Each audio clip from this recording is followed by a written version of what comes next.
Livro de Atos, capítulo 6, do verso 1 ao verso 7.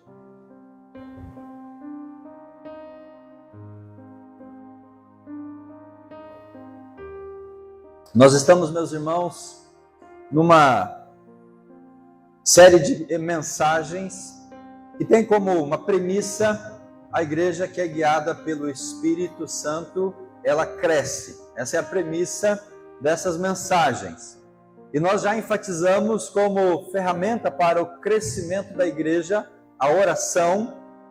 Estamos orando aos domingos pela manhã, às 8 horas aqui no templo, antes do café da Escola Bíblica. Sábado que vem vai ter um culto de vigília a partir das 20h30 aqui no templo, para nós estarmos orando ao Senhor, porque cremos que uma igreja que ora é uma igreja que vai crescer. Amém?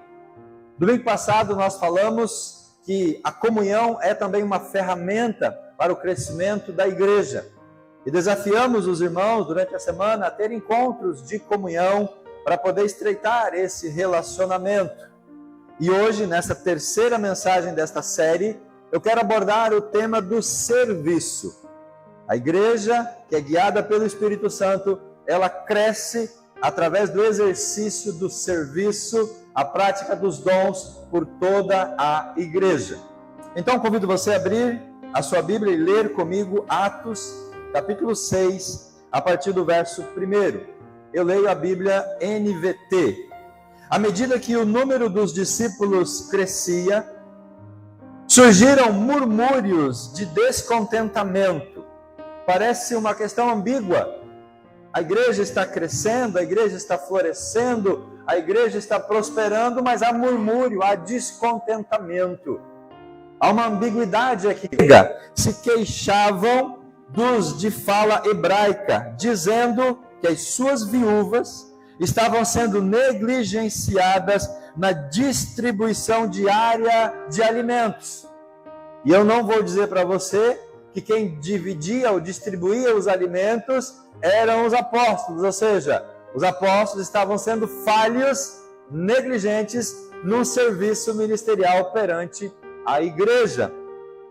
Verso 2, por isso, à luz desse descontentamento, dessa situação que se instalou na igreja primitiva, verso 2, os 12 convocaram uma reunião com todos os discípulos e disseram: nós apóstolos devemos nos dedicar ao ensino da palavra de Deus e não à distribuição de alimentos. Sendo assim, irmãos, escolham 7 homens respeitados, cheios do Espírito de Deus ou do Espírito Santo e de sabedoria, e nós nos encarregaremos deste serviço, ou os encarregaremos. Deixaremos a estes homens a função de distribuir o alimento para as viúvas. Então, nós nos dedicaremos à oração e ao ensino da palavra de Deus. A ideia agradou a todos e escolheram Estevão, homem cheio de fé e do Espírito Santo, e também Filipe, Prócoro, Nicador, Timon, Pármenas e Nicolau de Antioquia, que antes havia se convertido ao judaísmo. Esses 7 foram apresentados aos apóstolos, que oraram por eles e lhes impuseram as mãos. Assim, a mensagem de Deus continuou a se espalhar e o número de discípulos se multiplicava.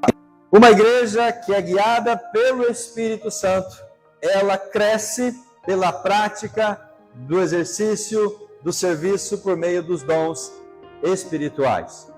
Eu quero que você pense comigo nesta premissa para nós compartilharmos a palavra desta noite. No seu informativo, existe ali uma missão que nós temos como igreja. A terceira igreja batista em Foz do Iguaçu existe para ser um sinal visível do reino de Deus, amando a Deus, fazendo discípulos e servindo a comunidade. Se nós olharmos esta porção de Atos, nós vamos ver que aquilo que nos propomos a fazer como igreja, eles já faziam como igreja primitiva. Então, a nossa missão como Terceira Igreja Batista está presente na missão, no desenvolvimento do ministério da Igreja Primitiva de Atos dos Apóstolos. Veja comigo, eles amavam a Deus e nós nos propomos a amar a Deus. Como que o texto nos mostra que eles amavam a Deus? Através das qualificações daqueles diáconos. Volte o seu olhar novamente ao verso 3 e ao verso 5. No verso 3, a Bíblia diz que os homens que foram escolhidos eram homens respeitados, eram homens cheios do Espírito e de sabedoria. Lá no versículo número 5, a Bíblia diz que eles escolheram Estevão, homem cheio de fé e do Espírito Santo. Você tem alguma dúvida, meu irmão, que esses homens que foram escolhidos com esses atributos ou com essas qualidades, eles amavam a Deus de todo o coração? Para mim não resta dúvida de que o amor que esses homens nutriam para com Deus é o que gerou neles estes atributos, os quais eles então foram escolhidos para o ofício diaconal. A igreja primitiva amava a Deus. Segundo princípio da nossa missão, fazer discípulos. O versículo 7 que nós já lemos, a Bíblia diz que a mensagem de Deus continuou a se espalhar e o número de discípulos se multiplicava. Então, aquela igreja fazia discípulos, aquela igreja evangelizava, aquela igreja estava em plena expansão numérica. Nós, como igreja, temos o projeto de crescer também numericamente.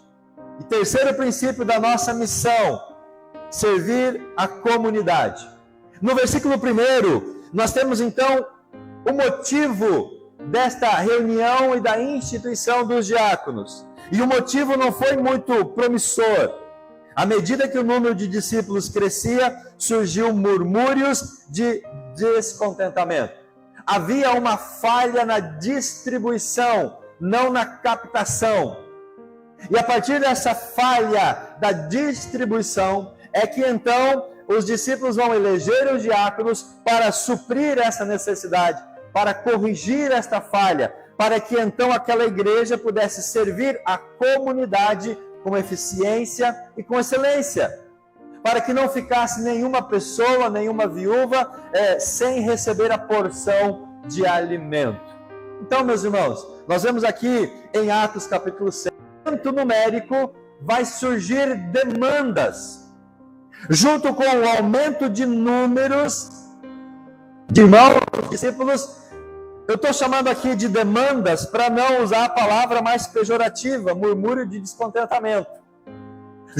E nós não estamos isentos de que haja também descontentamento de alguma pessoa no meio da igreja. É por isso que nós então precisamos pensar no serviço como uma forma de evitar descontentamento e assim a igreja então saudável poder seguir crescendo diariamente. Qual foi a demanda que aquela igreja sentiu? Algumas viúvas não estavam recebendo alimento, outras estavam recebendo alimento. Então, houve uma necessidade de corrigir algo na prática daquela igreja. Junto com o crescimento veio o descontentamento. Ciente da demanda, os apóstolos então fizeram o quê? Eles encaminharam para uma solução àquela demanda. Porque não basta saber que há uma demanda ou identificar um problema na vida da igreja. Nós precisamos propor soluções. Então aqueles homens, eles deram um encaminhamento para solucionar e estancar aquele começo de descontentamento. Qual a solução que eles deram? Vamos colocar pessoas habilidosas para distribuir o alimento para as viúvas, porque essa era a queixa, e nós, os apóstolos, vamos nos dedicar à oração, ao ensino da palavra e à pregação. Ou seja, os apóstolos dividiram a função. Eles trouxeram mais pessoas para trabalhar, para servir. E desta forma, a igreja continuou a crescer. Quando nós temos pessoas habilitadas no meio da igreja, quando nós temos pessoas dedicadas e capazes, a igreja fica mais leve, os descontentamentos diminuem e a igreja vai seguir crescendo cada vez mais.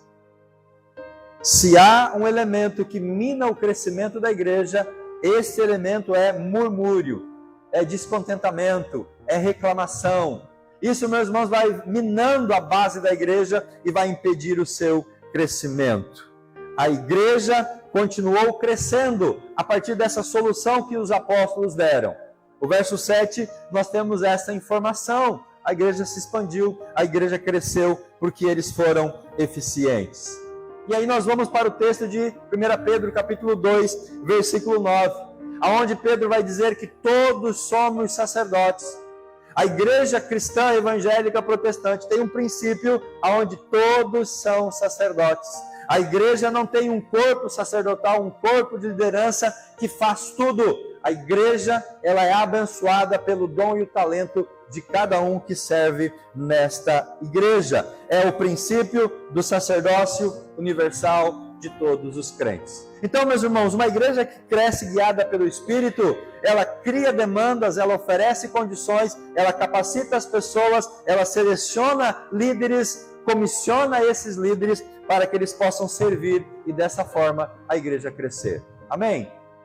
Nós temos que nos colocar à disposição do Senhor para isso. À luz do texto, eu quero pensar em 7, ou melhor, em 3 princípios mais específicos. O primeiro deles, o serviço evita reclamação. O serviço de todos evita reclamação, murmúrios. O texto diz no versículo 1 que, aumentado o número dos discípulos, surgiram murmúrios de descontentamento, murmúrios de reclamação. Então, a solução para evitar murmúrios e descontentamento é o serviço de todas as pessoas. A bênção do crescimento trouxe reclamação. Uma contradição dentro desse princípio. Mas a reclamação não foi porque estava crescendo o número de discípulos. A reclamação foi porque algumas viúvas estavam deixando de ser assistidas nas suas necessidades. Quando nós crescemos numericamente, irmãos, nós temos que nos preparar para demandas que vão surgir no meio da igreja. Então, nós precisamos entender que o crescimento, ele vai também despertar algumas coisas. O crescimento expôs no meio daquela igreja o resquício de partidarismo. Porque as viúvas de fala grega reclamavam das viúvas de fala judaica. Então havia ainda um resquício de um partidarismo entre judeus e gregos. E esse crescimento de números de discípulos trouxe então à luz esse partidarismo, essa divisão, essa segregação que ainda havia no meio da igreja primitiva. A igreja tinha a obrigação, conforme Paulo escreve a Timóteo no capítulo 5, de suprir as necessidades das viúvas. Como que isso era feito? As pessoas traziam alimentos, bens, recursos aos apóstolos, eles recebiam estes recursos e depois eles então dividiam, franqueavam isso para as pessoas da igreja. Então, as viúvas eram supridas pela igreja primitiva. Os recursos estavam sendo trazidos até os apóstolos. No capítulo 5, nós vamos ver, e no final do 4, que Barnabé vendeu um terreno e levou o dinheiro aos apóstolos. No capítulo 5, Ananias e Safira venderam uma propriedade, levaram o dinheiro também aos apóstolos, embora que eles guardaram um pouco para eles. Então, essa era uma prática comum no meio daquela igreja. Eles ofertavam, traziam aos apóstolos, os apóstolos recolhiam e distribuíam. Só que como cresceu o número de discípulos, eles, os apóstolos, não estavam dando conta de fazer uma repartição de forma agradável. O problema não era a captação, mas o problema era a distribuição. E esse problema foi sanado com o serviço das pessoas do próprio meio da igreja. Pergunto a você, meu irmão, de onde vão surgir as pessoas para suprir as carências que nós temos nos nossos ministérios? De onde vão surgir as pessoas hábeis, capacitadas, dedicadas, consagradas, dispostas a servir em setores aqui na igreja que nós ainda temos vagas em aberto? Será que nós vamos contratar pessoas de fora, profissionais, para fazer isso? Será que nós vamos terceirizar isso para outras pessoas? Não. O recurso, a mão de obra, o serviço está no meio da própria igreja. O seu dom, o seu talento, a sua habilidade, a sua capacidade, o seu tempo é resposta de Deus para algumas lacunas que a igreja ainda tem, ou para aliviar alguns irmãos de uma sobrecarga de atividades e funções que eles exercem. Por que os apóstolos estavam sendo ineficazes na distribuição de alimentos? Porque eles não eram capacitados? Porque eles não eram hábeis? Não, porque eles estavam sobrecarregados. Eles tinham que orar, eles tinham que pregar, eles tinham que ensinar e distribuir o alimento para as viúvas. Então eles levantam no meio da própria igreja, e tanto que não foi os apóstolos que escolheram as pessoas. O texto nos dá a entender que quem escolheu os 7 foi a própria igreja, a própria comunidade. A igreja trouxe os 7 para os apóstolos, eles botaram a mão na cabeça deles, abençoaram eles, dizem, olha, agora então vocês vão distribuir o alimento para as viúvas e nós vamos orar, ensinar e pregar a palavra. Irmãos, a reclamação hoje, ela vem basicamente de 2 fontes. Primeira, líderes que monopolizam tudo, e aí sufocam algum tipo de ministério e não permite que outras pessoas se agregam a esses ministérios. E essa não é a realidade da nossa igreja, graças a Deus. Os poucos líderes que nós temos, aqueles que estão servindo, mesmo sobrecarregados, estão sempre abertos a receber ajuda. Mas em outros contextos, em outras realidades, existem líderes que monopolizam tudo. Eles são barreiras para que pessoas venham a servir nos ministérios. Segunda situação, a acomodação daqueles que não estão servindo. Aqueles que não estão servindo estão acomodados e não têm o desejo ou não pensam em começar a servir. Então, quando nós temos essas 2 realidades, isso é uma tragédia para a igreja. Líderes que monopolizam e pessoas que estão acomodadas é a receita para a igreja afundar. Precisamos pensar sobre isso. A reclamação hoje, então, é fruto da negligência de algumas pessoas ou do excesso de concentração de trabalho na mão de algumas pessoas. Então, se todos nós servirmos ao Senhor, menos falhas nós vamos ter no meio da igreja e mais nós vamos crescer para a glória de Deus. Amém? Então, o servir evita reclamações. Segundo princípio, versículos 2 e 4. Servir com excelência. Não é só servir, não é só se voluntariar, é servir e fazer com excelência. Olha o versículo 2, meus irmãos, e o versículo 4. Por isso os 12 convocaram uma reunião com todos os discípulos e disseram: nós, apóstolos, devemos nos dedicar ao ensino da palavra de Deus e não à distribuição de alimentos. Verso número 4. Então, nós nos dedicaremos à oração e ao ensino da palavra de Deus. O servir precisa ser feito com excelência. O que os apóstolos concluíram aqui? Nós não estamos fazendo com excelência aquilo que nós devemos fazer. Não estamos fazendo com excelência o orar, o pregar e o ensinar. O distribuir alimento está tomando o nosso tempo. E nós não estamos fazendo com excelência aquilo que o Senhor nos chamou para fazer. Então, nós precisamos aliviar a carga para fazer com excelência aquilo que Deus nos chamou. Os diáconos, então, distribuíam o alimento e os apóstolos oravam e pregavam sem acúmulo de função. Essa é uma realidade para a igreja crescer. Os diáconos fizeram melhor do que os apóstolos aquele serviço.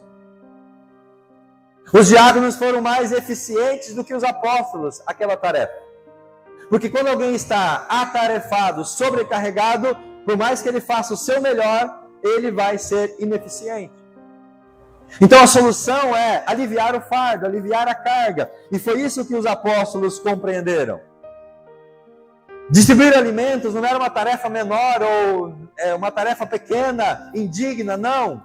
Distribuir alimentos era tão indigno quanto pregar.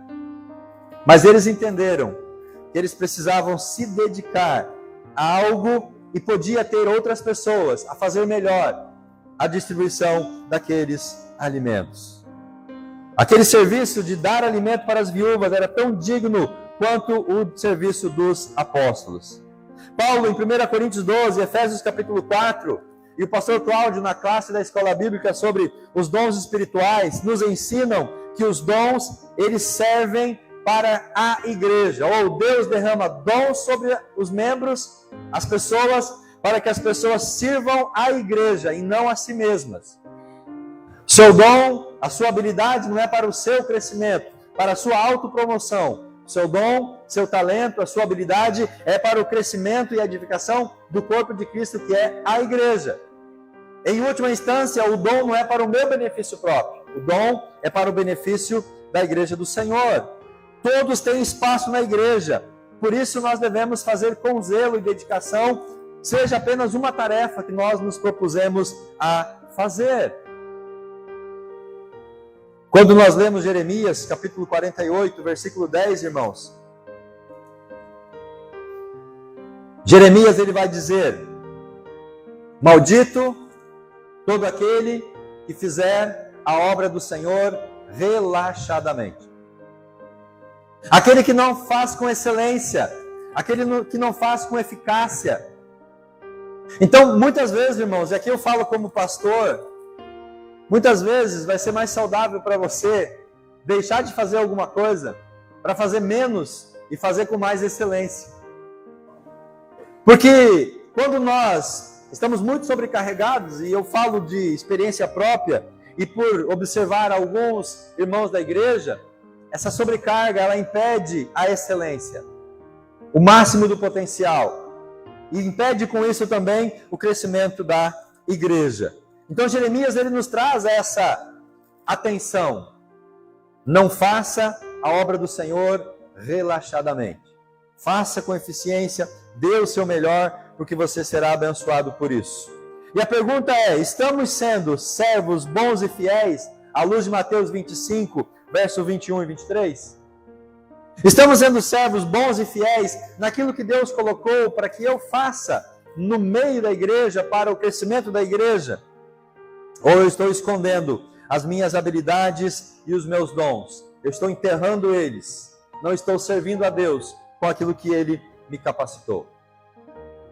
Deus nos chama, irmãos, então, a servir com excelência. Você que já serve, continua fazendo com excelência.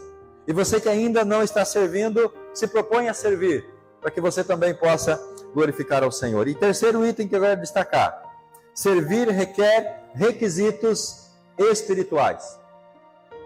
O verso 3, o verso 5 e o verso 8, nós temos esses requisitos espirituais. Verso 3: irmãos, escolham 7 homens respeitados, cheios do Espírito e de sabedoria. Verso número 5: escolheram Estevão, homem cheio de fé e do Espírito Santo. Verso 8: Estevão, homem cheio da graça e do poder, realizava milagres e sinais entre o povo. Então, irmãos, o servir, ele vai requerer de nós alguns requisitos espirituais. O serviço na igreja não é só habilidades ou capacidade humana, mas é, sobretudo, servir através de princípios espirituais. 7 homens escolhidos com algumas qualidades. E eu destaquei aqui 5 qualidades. Sábios, palavra sofia, do grego sabedoria, no sentido humano, inteligência. Deus vai usar a sua sabedoria, a sua capacidade, a sua inteligência para a obra do Senhor. Se você é uma pessoa sábia, você tem um requisito para servir ao Senhor. Segundo, cheio do Espírito Santo. Cheio aqui é o oposto de vazio.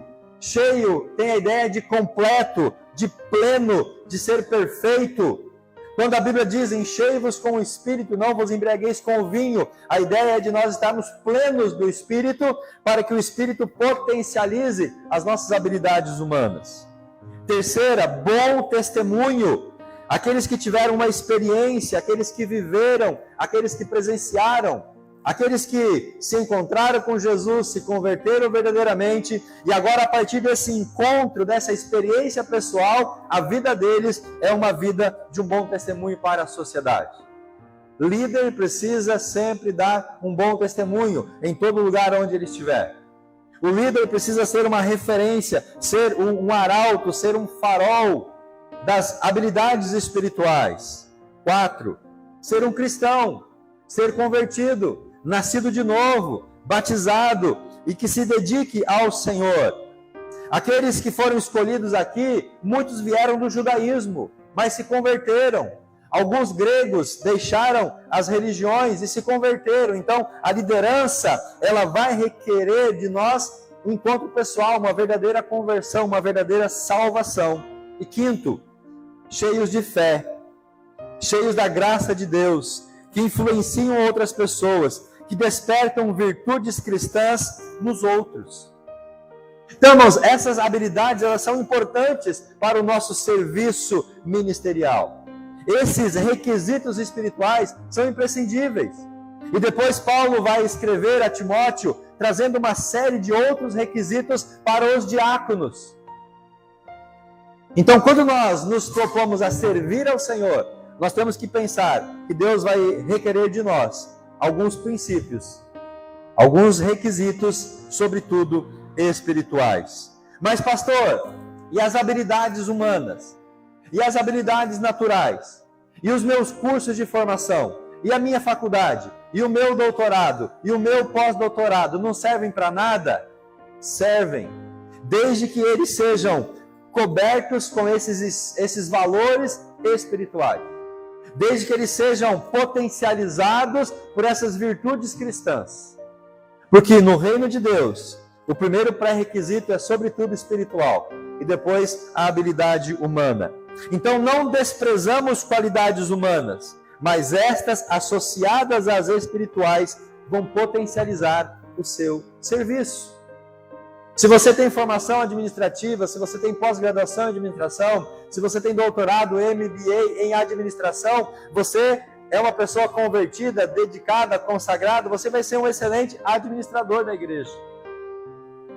Se você trabalha na construção civil, se você tem um curso de engenharia ou de arquitetura, você vai ser abençoador para a igreja numa fase de construção.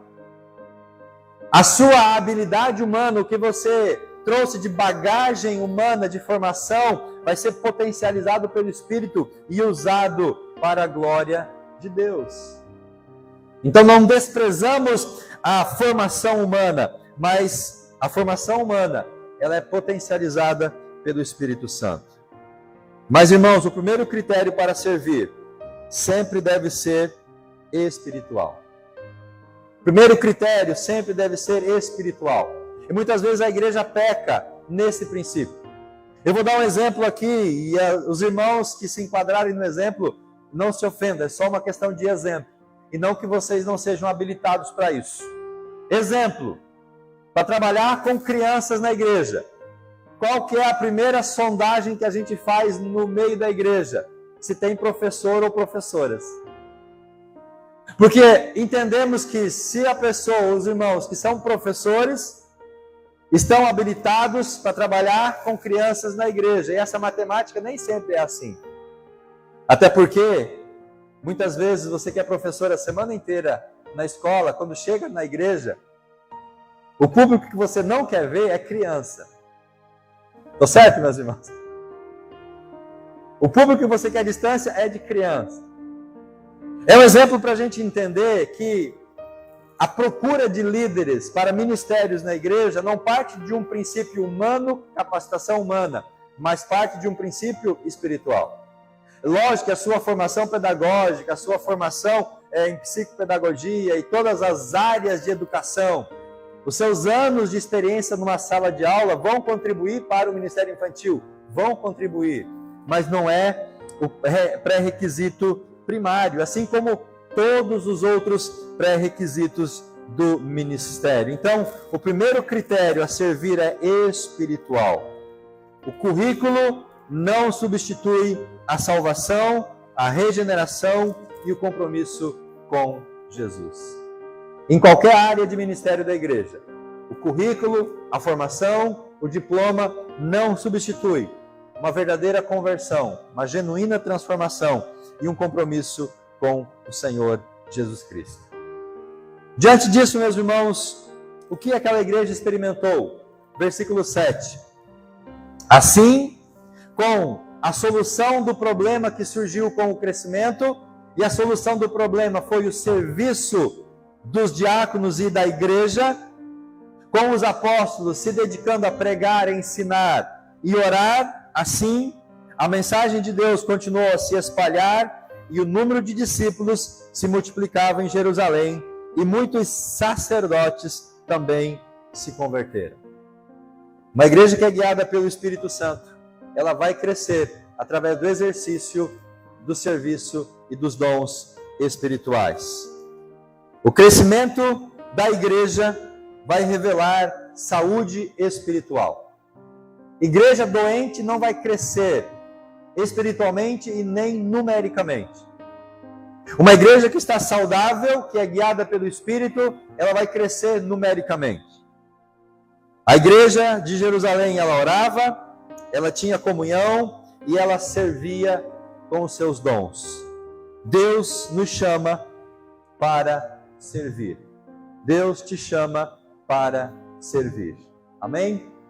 Senhor, à luz desta palavra, o nosso coração nesta noite, desperta em nós dons, talentos, habilidades para servir ao Senhor e servir aos irmãos, para que possamos então crescer como igreja e expandir as nossas tendas nesta cidade.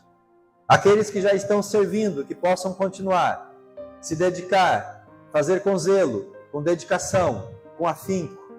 Aqueles que ainda não estão servindo, que possam começar a desenvolver as suas habilidades, os seus dons, para que a igreja possa então ficar mais leve e com as funções partilhadas, todos possam servir com excelência e assim a igreja experimentar um franco crescimento para a tua glória. Que essa palavra, Pai, seja aplicada ao nosso coração pelo Espírito Santo, que nós possamos vivê-la durante esta semana. Assim oramos no nome de Jesus. Amém e graças a Deus.